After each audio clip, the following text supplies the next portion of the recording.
I'm in a great mood, man. I think the I many, pushed. many I energetic did push blocks have start. been removed. Just so you know, I did press start streaming. Okay. Before you tell me why you're in a great mood. Yeah.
And hello, hello, hello from the clouds up in the sky. This is the front lines with Dan and Tank, and of course, it's only Dan. I think he thought he had more time. I cued. I faded out the music too soon. Sorry about that. Anyway, so I'm just kind of like just meditating here. You know, feeling like I'm drifting in the astral plane, contemplating my navel. Volume is real low. My volume is low. Contemplate. Ah, It's because you're up in the clouds. that's it. Dan from the Lutz heaven, come down and manifest in the flesh so we can see you. Come forward. I will. I will have to do that. Ah, there we go. That might be a little bit better. Perfect. But I was leaning back so that I would be fully materialized. Spirit materialized. Perfect. Perfect. There we go. So how's it going, Tank? Man, I'm very, very encouraged and excited. And, so just to give everybody an update, I apologize for leaving everybody hanging yesterday, but basically what happened was Kim had asked me to look into one group, and I came across another group. And the one group had designed basically a financial system that would incorporate into, and be able to create the bridge between the her system and the regular system, which she doesn't exactly need, but it would be a user-friendly interface that it could see, and it would track things and really advanced, and it would also prevent any one group from becoming so massively powerful and corrupt, right? So it's really intelligent, and I talked to them till about 2:30 in the morning. They were amazing. Their vibration was great, and they had all these amazing, just genuine ideas and a very high-level understanding of the banking industry and the world in general. But before that, the call I had was this banking individual, who had, and I guess they both had contacts to the tribes, to the Maori and some other indigenous tribes. But he had a contact with the Maori, and the gentleman that got on the phone was Chief Charles, who was a very sweet man, as all the people I've met from the tribes are, older guy. And he was a banker, so he was typical. He's actually was suffering from what is the actual toxic masculinity. And so as I was explaining to the chief what was going on, this individual kind of cut the chief off and started explaining, as long as there's money, as long as there's money, that's all the chief cares about. He just wants to get money for his people. That's all he cares about. Now, the problem with that, when you say something like that, right, is that's not, if he's really the one who's bringing this money in, his responsibility is not just to the Maori, right? His responsibility is, as one of the original 5 tribes, is to all of humanity. So I went on to say, in a very respectful way, I said, well, sir, I'm like, with all due respect, that's that's not really the case. It's not just about the Maori; it's about all of humanity. So it's very important. And all I was trying to explain, right? Because this is how you can spot the cabal, right? Is I was trying to explain that the IMF, the UN, and the International Chamber of Commerce, they had no money to bring in what the chief needed. And he had just said that. So what they were trying to do is they were trying to create interference to mess the chief up, right? Trying to portray it like I was being disrespectful, which I wasn't. And so he cut me off, and I just, and then he cuts me off and goes, "Now wait a minute, you need to adjust your tone." he goes, he goes, he's like, "You know what? It's pissing me off." And his guy was on the other line, and he goes, "Mike, it's pissing you off too?" And I'm like, now this guy thinks for the chief, Mike, and himself, right? And he goes, "Let me tell you something. You need to adjust your tone. This is the chief of the Maori," right? And I'm like, you know, like I work with the queen of the planet, you know, like her, you know, the highest, you know, chief. I mean, she's connected to all of them. So anyway, I didn't say that, but I laughed when he was kind of going off on his tangent, right? Really chastising me, put me in my place. And this is a typical cabal tactic, right? And I study these methods that they use all the time, and I'm very cognizant so I don't react, right? And so I just very calmly, I said, "I apologize. Let me be more clear. I didn't mean to have a tone. You know, let me adjust it." And I said, "I just think it's very important that the chief understands." Oh, that's what they said too. They go, "He's been working on this for 5 years." And I'm like, well, first of all, I'm thinking, is that a reason why I should let him continue down a path that's wrong? Or is that a reason why I should help him and put him on the right path, right? Because if you're going down a path for 5 years the wrong way, you never get any closer to your goal as you continue down that path just because you put the work in. The only way to get to where you want to go is you got to go back, you know, so that you get at least, and the sooner you start going back, the closer you get to where you want to go.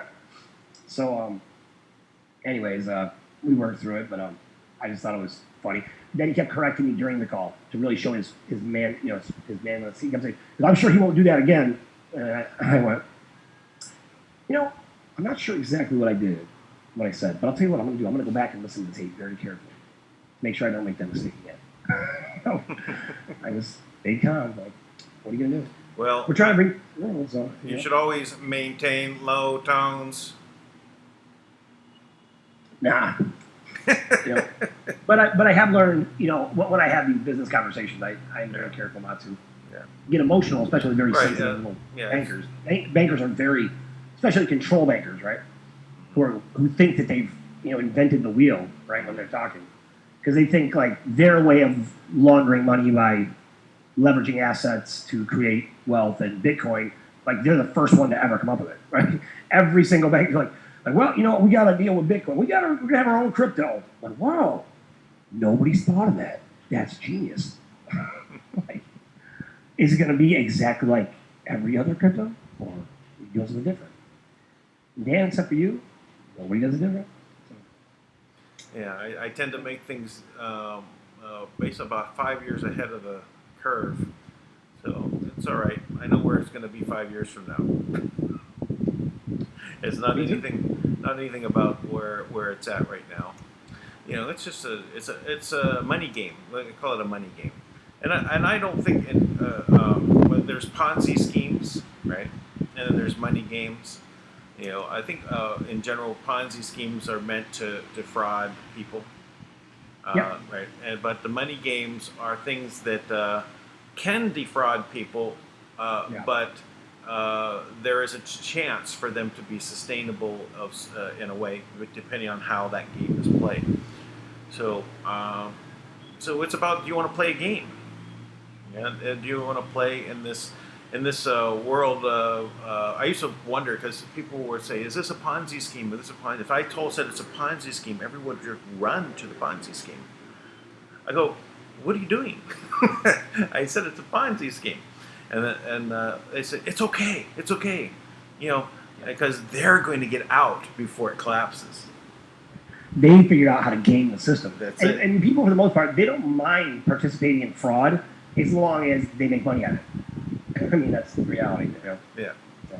Yeah. That's what it comes down to. You know, how do you make it in this world, right? Where it's only the ones that where you seem like you get success is when you're actually doing something against someone else. Yeah, that's the old world. Yes. And the new Not world here, would be. like in Fiji. See, I told you I'd make it to Fiji first. I know you did make Fiji first. That's brilliant. I need to actually pull a backdrop for Fiji now. Now that I see that, You but, see, it you is see the amazing what really is waterfall? little. Yeah, yeah, I see. Yeah.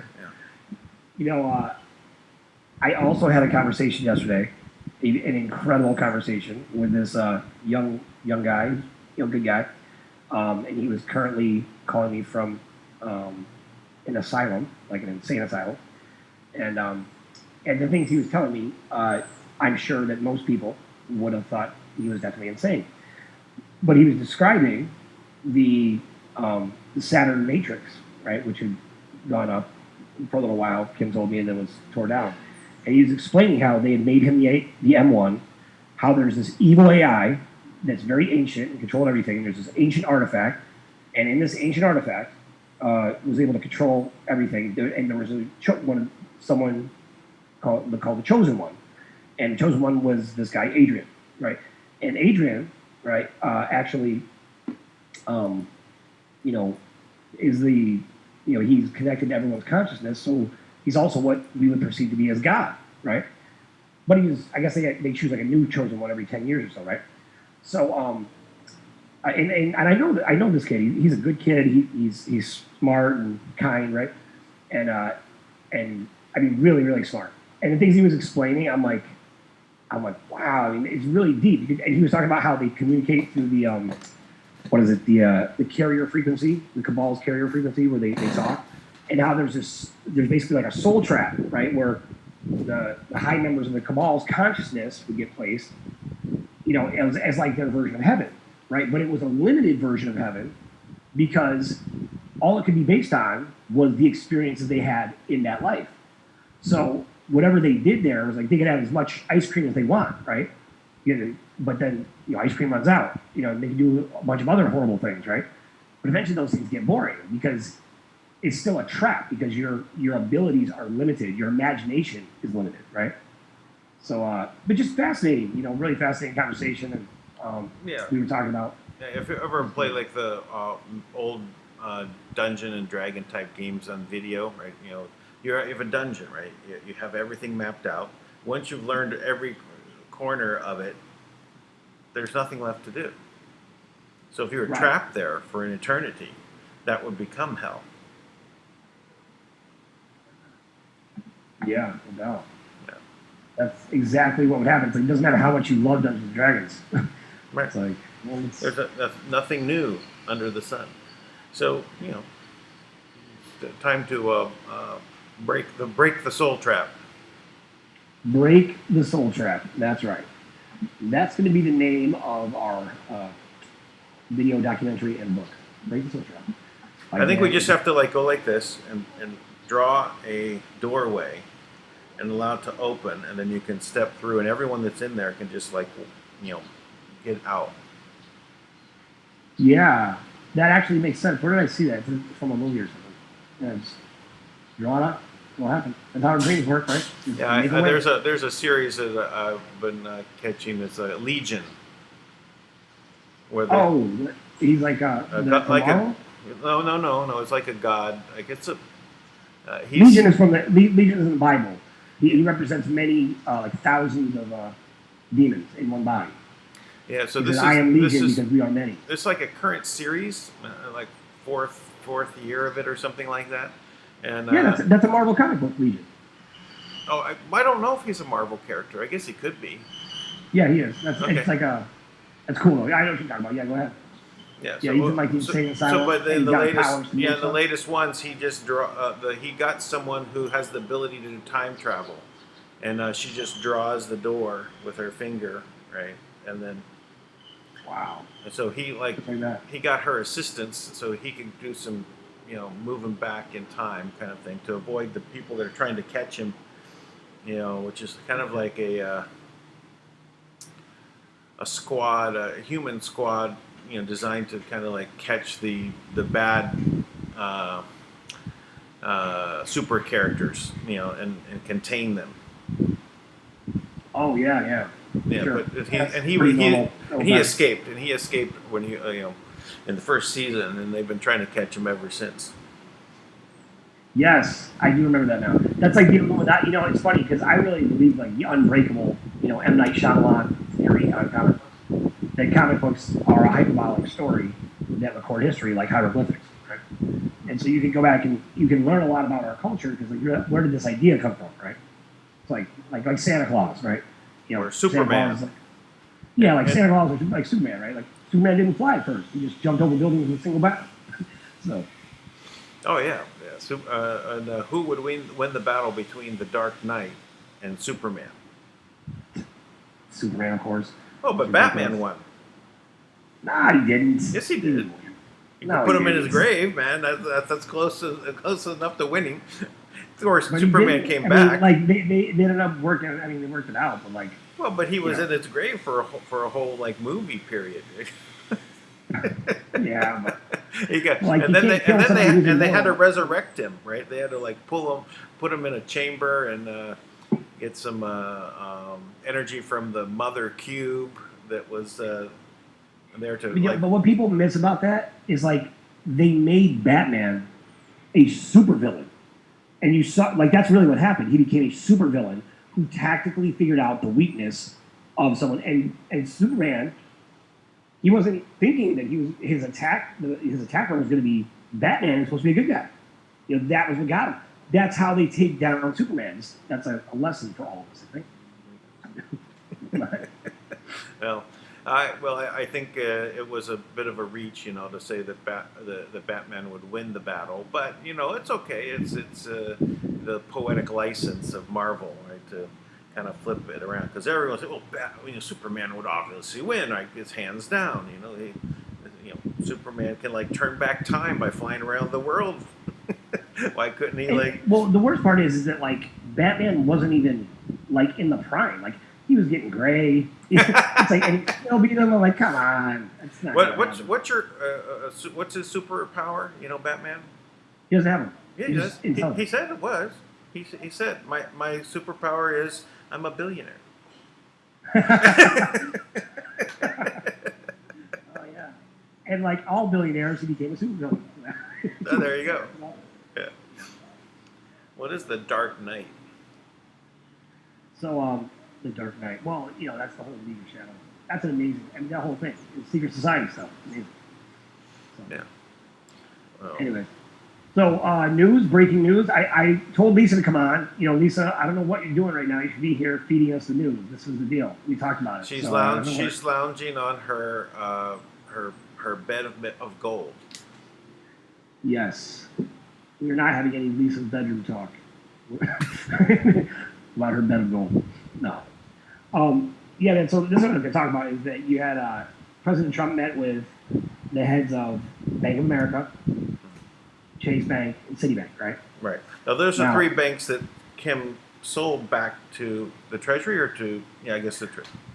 3 of the 4 banks that, she either sold back. Bank of America really has been bankrupt for some time, right? But they're surviving by kiting, as we've learned from other banks around the world. So everybody this weekend who was expecting, the big RV, right? And essentially, those what it came down to is banks transferring money to other banks, right? In other words, that's what kiting is, right? Right. I transfer money to Dan. I pay him $1,000. He pays me $1,000. Look, I've got $1,000.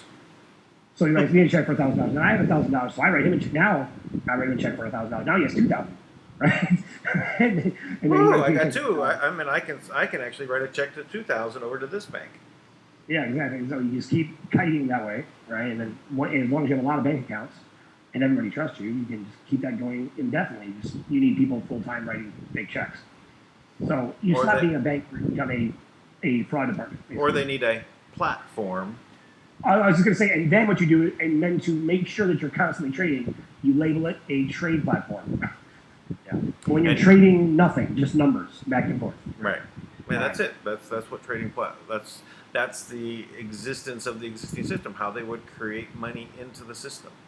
Like that was the flow, how it got into the system. But people, People don't know, how does the money make it into the system? They didn't go to a terminal and type in the number. We're going to add 1 million today. We're going to add 1 billion tomorrow. No, they have to put it through this mechanism, which is tied into these humanitarian programs, which all the countries participated in. For everybody out there who's paying attention right now, Dan will be answering prayers at this time. So if you have anything you want to share, now would be the time. Now would be the time. My lawyer Paul, he's always been on that. He's like, no one ever asks where the money comes from, right? And it's so amazing. The more central bankers I've spoken to, because now I've spoken to quite a few, and they have no idea how it works. They're like, well, we put this number in and it brings back this. I'm like, but where does it come from? Like, you never asked? Like, you just were like, yeah, no, I have a great lifestyle. What do I care? Basically, is what happened. Yeah, I put the number in here. It spits out money over there. Yep. So there's that. Hey, I have a little video of something that we're laying out that's about 7 minutes long. You have time for that? Sure. You want to see it? Any copyrighted music in there? No copyrighted music. All original. Every single piece of it. So 1 second. I'm gonna pull it up. So it's a part of what I showed the other night, but it's just a part. So I'm not going to fast forward though. You need to experience the full thing. Let's see here. There we go. All right, here we go.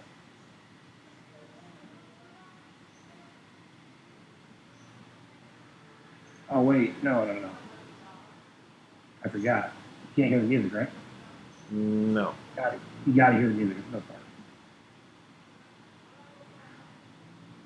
Hey, you said there was no copyrighted music. That's why you got to hear it, Dan. So, no copyrighted music. Worst case scenario.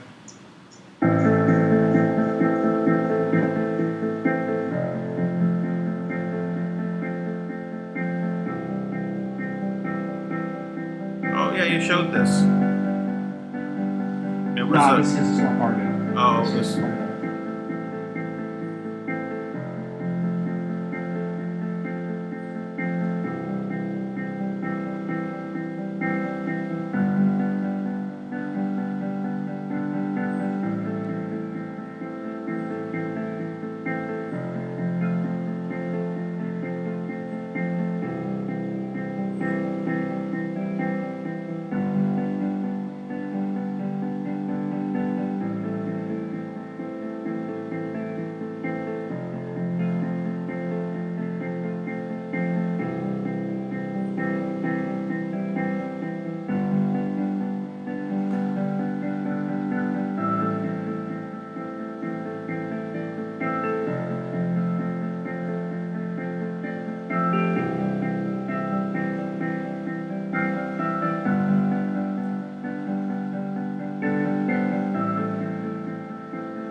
My estimation that when something goes down, something else will inevitably take its place. And I'm hoping that something else is the people.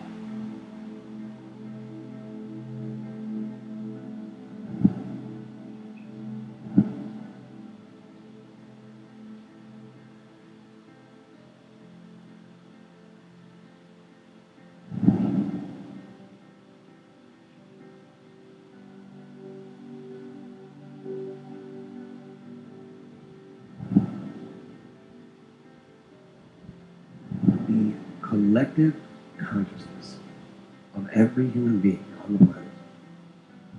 It's what creates the reality we live in. It's also what holds it in place. The collective consciousness is also what makes anything possible. And it's what holds the power to change everything.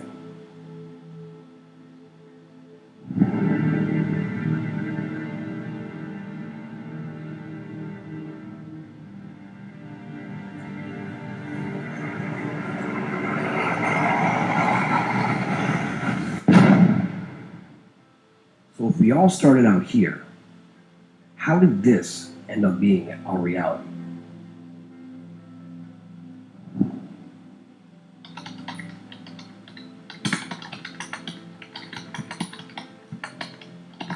We, as humanity, have been divided against ourselves by sex, color, religion, governments, political parties, and even within the hemispheres of our own brain. We are divided. Believe it or not, all of us are accountable. It's true, there's been a shadow aristocracy who have controlled the message, controlled the money, lied to us about our history, suppressed our abilities, and controlled our perception of reality by combining all of this with drugs in our food, water, and air. But how did they get in this position to do this in the first place? It's because we let them.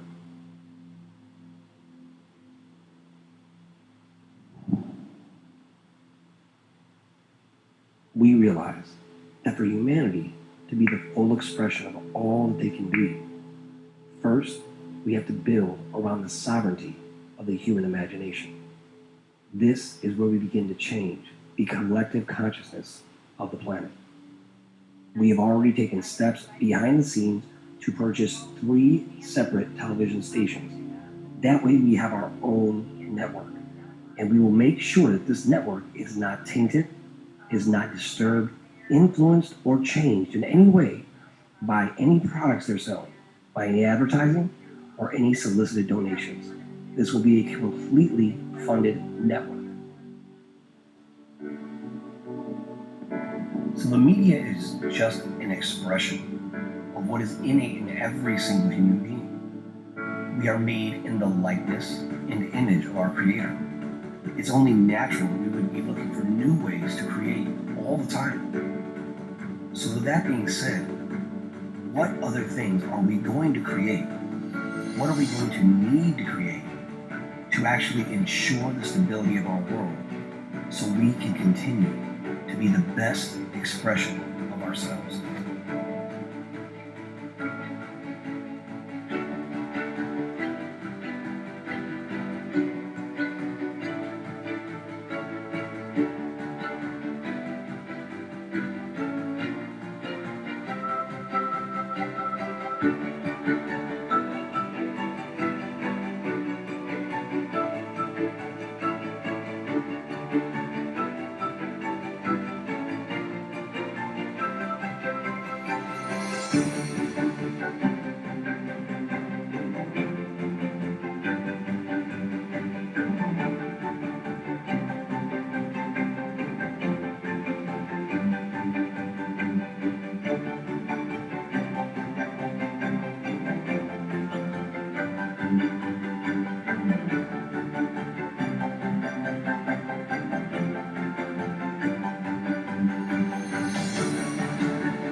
We are creating, and we are already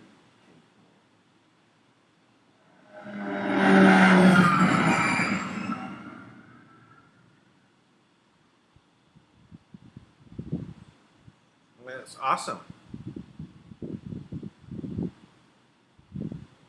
Volume, volume, volume. Sorry, I'm trying to get out of this right now. Oh, there it is. You're in a box. Yeah, I'm back. Yeah, so we're making some progress. Oh, that's All good. that stuff in there that I put, like that's the one group there with the soup kitchen is down in Cape Town. Jay down in Cape Town and his group, and they were, they basically moved down there like 10, 12 years ago to help Cape Town, right? They went down with some, with some capital to do it, right? And they just fell in love with Cape Town, with the people, with the energy, and they spent every dime they had, right, to help, right? And then they just stayed, just to support people. And I love that group down there. I only know Jay, and I've left him hanging in a very tough situation. Not that I have, but I mean, he's been down there really in need of funding. Cape Town is in great need of funding, and yet he still, manages, like, they still serve, like 3,000, 4,000 meals a day. And I'm sure I'm underselling it. I just don't want to exaggerate too much, but it's every day. They're making food for people, and we have groups like that all over, that are doing things like that already with nothing. That's amazing. Yeah. Well, I like that on that where they showed all the people, and everyone was colorless, but everything around them was the color, that's a nice touch. Yeah, and I was working on it, and my PR slash boss, Sidori, right, my right hand, she did the first part, which was really amazing, all the great graphics and pulling Kim in there. And then she was out of town for the weekend, and I wanted us to finish it, so I pieced all the rest of it together. I'm sure she's going to tell me what I did wrong later, but for now it's okay. Yeah. The idea, what I wanted to get across to everyone is, there is plans in place. There is 1,000 things that we've accomplished collectively, right? With people like you, Dan, and others like, that have put forth these efforts with nothing. They're going to change the world with no funding, and just put it out there and say, I'm going to keep doing this until I find a way, until the way presents itself. And so that's my little tribute to all of those people out there who've been carrying this torch for a long time. I appreciate it, because that gives an upstart like myself an opportunity to contribute, and I appreciate that. That's awesome. Well, yeah, the good work that was really has good feeling to it, a lot of good energy. So, we're creating change. It's already here. We've changed. Clever name, right? Yeah. Yeah. I pulled that together in one night, the original Create Change group. We decided on the website because this actually happened. I was in a group called WSMON. It was like Western States Open Mind Nonsense. It was a lie, but anyways, it was set up by this guy, Admin Bill. Right now, Admin Bill was a CIA operative. Right now, again, I'm not speaking ill of Admin Bill. That's a career. That's a job. Right. So, but he also worked at Macy's or something, as a sales manager. But anyway, but he was a CIA operative, and so what happened was I was in this chat room and I was dealing with these 3 guys who were they worked for Wells Fargo, and their full-time job, all they did all day was watch the chat rooms, all over, all the Dinar chat rooms, right? Because their job was the GCR to report back. So at the time, I kept commenting a certain way, and they liked the way I commented, so they reached out to me, right, through this friend of mine, and they started giving me information. So I had, out of nowhere, I had all this great information. I kept dropping it, right?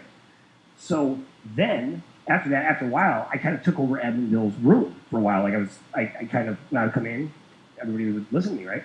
So he got a direction, and I was given the email by, then it was the White Hat Commander, this guy I talked to, whose code name was Dusty, right? He gave me the intercepted message from the CIA, and the CIA gave him a direction to destroy my reputation, right? So all of a sudden, we were fighting, and I couldn't understand why, right? And so what happened was this: I would type something in the chat room, like, "Hey everybody, how you doing?" Very simple, nothing aggressive, right? And his hitman was Sonny, and Sonny would delete what I wrote, no matter what it was. I could say, "You're beautiful, God is good," didn't matter what it was. She'd delete it, and then she'd respond with, "Tank, you better control yourself." And then she goes, "Tank, I mean it, or I'll throw you out of here." She kept saying things like that, right, to make it look like I was belligerent. Right. I'd never seen anything like it, and I was getting so frustrated at the time. I was like, "What is happening?" And then I got the message later that to destroy my reputation. And then this other group ran a smear campaign on me at the same time. I'm like, who are these losers? I'm just some guy in a chat room. I don't even think I've ever been on a conference call. So, you've been chosen. You have been chosen to be smeared. Yeah. You met the criteria. It actually encouraged me. Yeah, well, that's a lot. A lot of times they're really short sighted, right? I mean, they have a playbook, right? They're not imaginative, so they go by their playbook. That is true. That's true. So Who would know We were that? talking about Who would know that we would start 170 episodes of GCR The Big Lie? We'll have it evolve into everything from it's amazing. That entire little video just now, all those things, like, and there's a lot more I could have added. Like that's all over the past 170 days. So here's that. So we were talking about initially. I was thinking about this. I was talking to some people about this today, right? So think of all the work that has gone in, right? Now the cabal plan was to have the RV, crash the economy, right? Buy it back for pennies on the dollar. So now they played the long game to basically where looks like the economy is about to collapse, right? And people could look at that and say, "Oh, look what the bad guys are doing," right? But if you realize that in reality, Kim has been draining the swamp on her end, right? She's been cutting all this out. And I got this great article talking about showing all the different people that Trump has eradicated, all the people he's pushed out. Right now, this was the plan the whole time. And it was actually, I had to really look at Trump again and be like, wow, you played the fool a little bit, but you're much more detailed than I realized. So, so with these banks, right? Imagine what happens. Trump is already the axe man, right? I mean, he doesn't care who you are, what your position is, right? He'll fire you. So you have these guys in banks. Now, their goal was to crash the economy. Now, the only thing they could do, because they don't have any money, right? If you crash their bank, which is creating the illusion and giving them the instrument to kite with, right? But if you take that from them, then what are they? The only thing they could do is try to figure out a way to make everybody accept, their version of crypto, right? So like Chase has the Fed coin, which is actually the Federal Reserve, right? Because they do most of the clearing for the Fed, which no one even knows what it is, right? And then they don't have the RV is not going to happen. They keep trying that. Then you have all these other things. Now they don't have an option anymore, right? They don't have any option. So my question to you, Dan, yes. You're President Trump. You bring in these 3 gigantic douchebags, who've been trying to destroy the world. What do you say to them? What is the conversation you have with Jamie Dimon and these other career banking pedophiles? Oh, also Steve Mnuchin, Mangina Mnuchin was also there. Which I got the nickname from President Trump. No, I'm just kidding. Go ahead. There's a new sheriff in town. You're out. You're on a parole. You got if you act the role, you can stay where you're at. Otherwise, you can see what this wave is coming right over here. It's not stopping. It's coming. It's going to roll you up, and then you will be gone. So fall in line. Now, you're talking to guys who have basically they've just been in charge forever. They just sit around coming up with ridiculous, idiotic plans on ways to do things that are very simple and the exact same things. And they sit there, and it's like a group of people playing hangman, right? And they're all guessing, and it's like, is there a J? And they go, no, there's no J. And they go back to get together, and they come back and they go, hey, is there a J? And they just keep doing the same thing. Oh, like, no, there's no J still. Like, they keep doing the same thing. Well, I didn't say that while I was speaking to them, I was passing out their dossiers, right, onto the table in front of them that filled with their Epstein material, the other materials that they don't want to come out. The same tactic he used with Mueller, right? So this is what your game plan, and here's your script. Here's your script. Right. Here's your script. It's funny. It makes me wonder. I think now because they understand fear, right? Well, they do understand fear, I guess. I mean, they're sociopaths, though. I mean, right? Like, they understand more than fear. Though it seems like it's embarrassment. They don't want to be embarrassed because then they lose credibility amongst the others. Well, sociopaths are cowards, right? So once they're at the point where they're the light is right in front of them, they're going to do whatever they can not to be pushed out into it. They want to save their reputations. They whatever. But don't sociopaths like to reap the benefits too? Like they like the attention, like all the horrible things they did, right? Like serial killers. Sure, amongst their crowd, right? That's because they all high five in the background, right? Were they going to go down to Walmart and do, hey, look what I did to you, high five? No, that's not going to happen, right? So they're all in the same boat. And so this is your exit stage left. You're going to get out of the way, and because that just makes things move much faster. Getting them out of the way, but they don't need to be. They don't need to comply, right? Because they end up getting rolled up with Epstein. The keystone of Epstein is going to bring them all down. And they'll see. It'll be the next and the next and the next. I think I still don't know if Epstein's really dead or not. I tend to think that they moved him out of the way. The good guys moved him out of the way. Yeah, totally. I think. Yeah, I think so. But it's hard to say because the counter moves and counter moves and the smoke and mirrors. But it really doesn't matter. The effect is that they're the white guy, white hats. I don't want to be a white supremacist, but we don't even mention white people here. Yeah. So unless you're just a floating head, white head. I'm actually more pink. Yeah. As Dan Almighty, yes, you might. So if the white hats said we're putting Epstein there, we know they're going to knock him off, right? We're allowing that to happen. In other words, because they want whoever to come out of the woodwork to pick them off, right?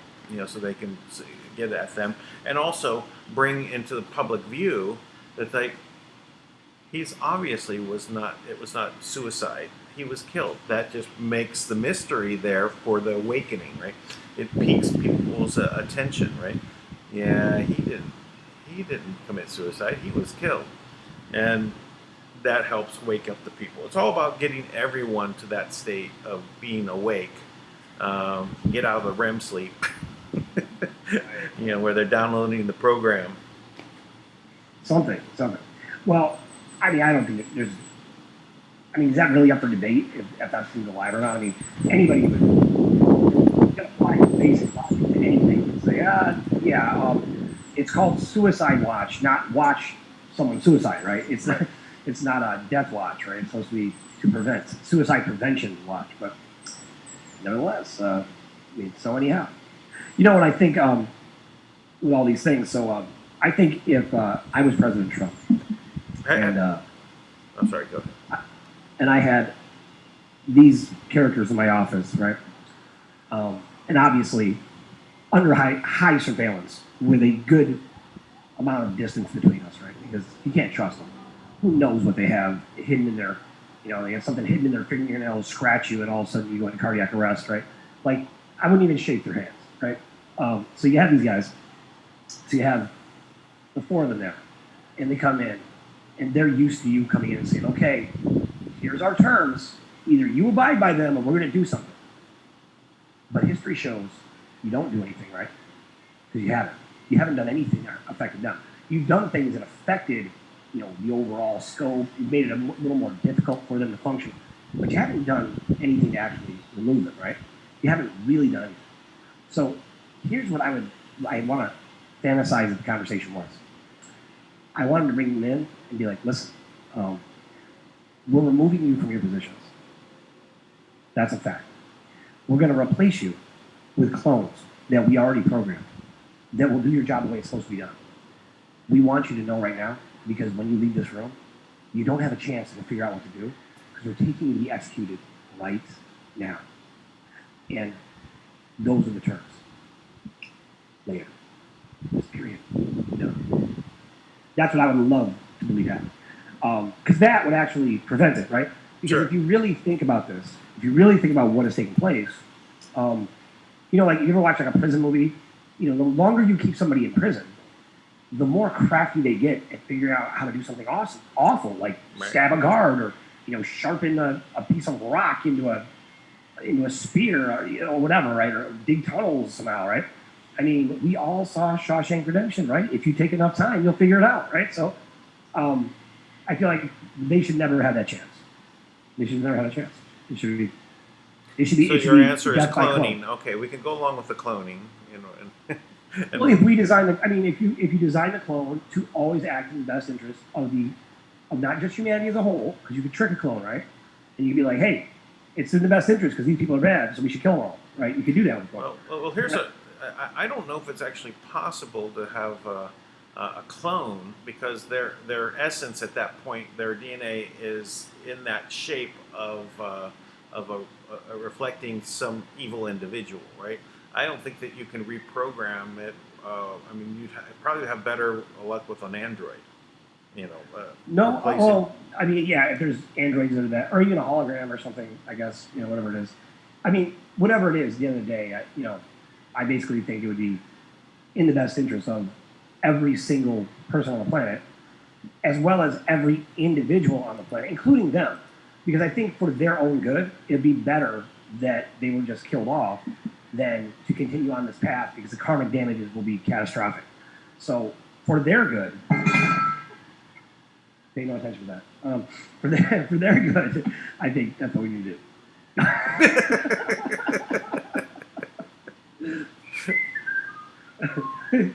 Nothing to see. Yeah. There's nothing to see here. Now, and that being said, you also have Thomas's deadline, or not Thomas. I'm sorry. That Kim, I know she put this deadline out. She said after the 15th won't matter, and some things that I know we've been working on that I think, if Kim has me working on it, it's probably been done. Like she's already been working on it, already built everything, and now I'm out trying to figure it out. Meanwhile, she's already got it done. But in the process, I learned what she needs. So which I don't mind. That's fine. If it works for the greater good of what we're doing, but it is what it is. So that's where I think we're at. So Yeah. I think we're at the corner of breakthrough and awesome. So Yeah, well, I'll get a hot dog. because the hot dogs are amazing now. Of course. Yeah, right at the corner of breakthrough and awesome. It's where the best hot dogs are. World's best hot dog. Exactly. All right, man. So that's all I got. Anything exciting? And Non-stop work. yeah, I can't. Well, I did take off, and went and visited my barber. I see, man. I really, I was kind of sure. I was hoping you were going to let it all grow out, right, and just take your time with it. I dig the two-tone look. Yeah, it's okay. Yeah, it's all right. But that's just me. That's just me. No, it has a. Well, I actually do it in a striped fashion. Yeah, cool. I start with this color, right, and then every time I go and dye for the next 3 times, it'll be a lighter color. Oh, really? Yeah, so that's the system. That's the system, because it's such a contrast because it's pure white. So when it starts growing out, it gets very vivid. But if I stagger it that way, it kind of blends nicely. Ah, I see. It's very interesting. Yeah, optical delusion. Now, is that because the missus, she wants you to keep your youthful glow, like you don't want to just go white? Well, because walking around, she's young, 30. Of course. And she wants she feels like I'm because in the Philippines, it's very common for all the men to dye their hair. I mean, it's almost like a status symbol, right? Well, it's just done. I mean, everybody does it. And if you're poor, your hair is orange. Oh. Because whatever dye they use, it makes their hair orange. I got to fix. Literally, the only time my hair has been orange is on my wedding day. Wow. Yeah, well, I have pictures. Funny, I have my if I bring up my wedding pictures, you'll see my hair is actually orange, like a very chestnut brown, but definitely towards orange. And it was because she wanted me to get a touch up, and where we were on the island, this it was it's not a major metropolis area, so went to the barber there, and she said a dye, and whatever reason it counter the effect from the 2 different dyes made my hair orange. So I got married with orange hair. I'll tell you, I'm going to go salt and pepper gray whenever I go. I don't care. But if I was going to dye my hair, I would definitely do a blue. I think it'd just be cool. That way there's no question. It's like you obviously dye your hair, and I'd be like, no, this is natural. This is what it is. Well, the color of my hair from say about 4 years ago was same as Trump. My hair was that color. You know, it was that I called myself blonde. Right? Yeah, So, I would have thought that. yeah, I'm blonde. Right? But I was always, this was my youth color, you know, when I was like 10. But, you know, from kindergarten, I had gray hair. So it's really interesting. Luckily, it doesn't look like I don't think I'm gonna go like really bald, right?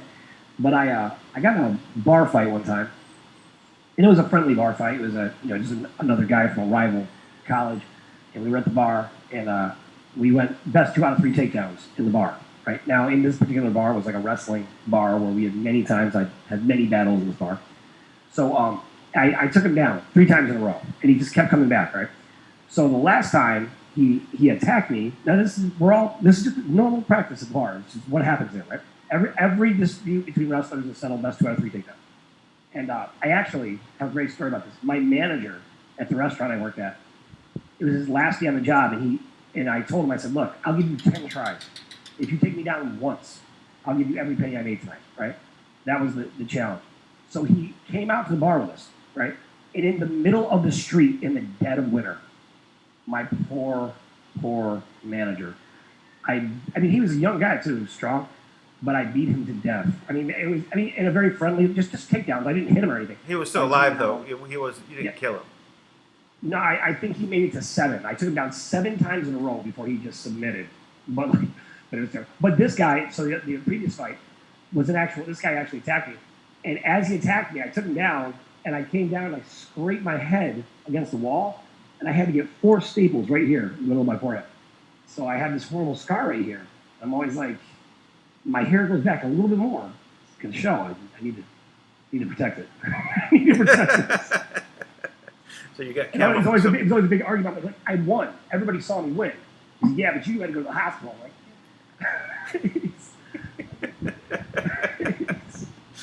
okay. Well, you got to have a rematch now. Settle it once and for all. You'll meet back there on the anniversary date. One last battle. Yeah, sure. I stay battle ready. You know, you never know when you have to get in a takedown war. You've got to be ready. You got to be ready. Anyways, man, that's all I got. And that's good. Great nights. Show number, what are we? 169, I think. Yeah. 169, and the hits just keep on coming. I love it. And by the way, the lost episode was reposted. I did that a couple hours ago. So the mystery revealed. Yeah. The lost episode. Yeah, that I broadcast on YouTube, but it never made it. It was a good thing that he had also broadcast on Facebook, so we could grab it from there. Thank goodness. All right, everybody. Thanks, Lisa. Yes, thank you, Lisa. Thanks for showing up, Lisa. We appreciate it. We needed your help. Thanks. Just kidding. Lisa's amazing. Totally amazing. Just kidding. All right. Have a great night, everybody. All right. Bye-bye.